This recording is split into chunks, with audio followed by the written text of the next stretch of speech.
When I married Clara, I believed that honesty was the bond holding our lives together. We didn't have much, just a small apartment, takeout dinners after long work hours, and quiet dreams shared beneath the glow of dim lamps. She was everything I admired in a person, gentle, intelligent, full of light. For years, we built a life rooted in affection and respect. But lately, something subtle had changed. I couldn't tell when or why, but the warmth between us had started to fade. Clara began going out more often, saying she needed time with friends. I didn't question her.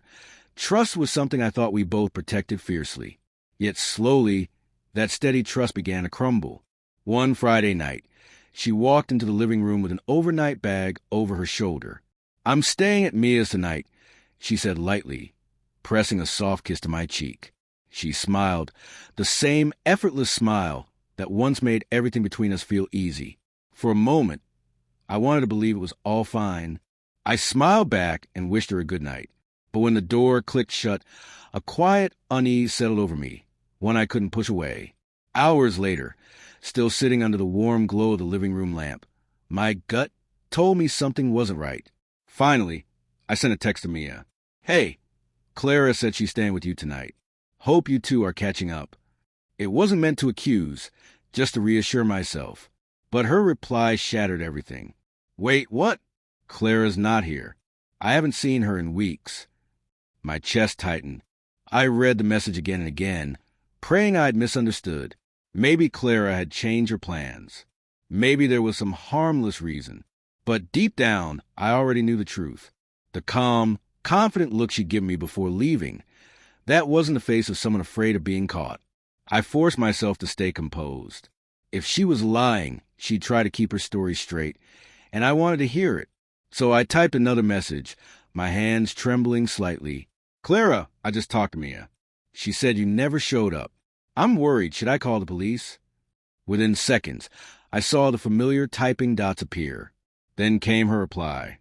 "No, don't call anyone. I'm on my way home. I'll explain everything."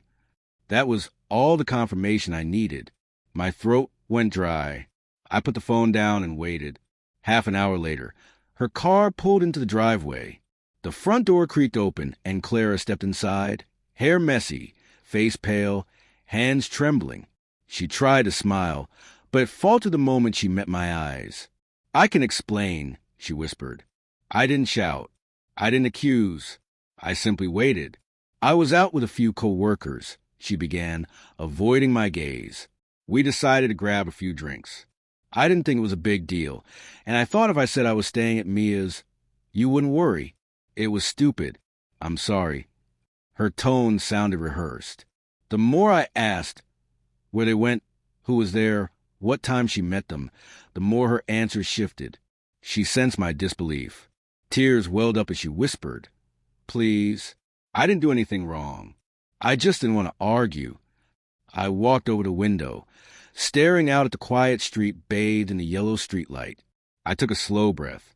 "Clara," I said softly, "you didn't lie to avoid an argument. You lied because you thought you wouldn't get caught. That's what hurts the most." The silence that followed felt endless. She wiped her tears, trying to reach for my hand, but I stepped back. "You broke something tonight," I said under my breath, "and I don't know if it can be fixed." She didn't fight it. She just stood there, defeated.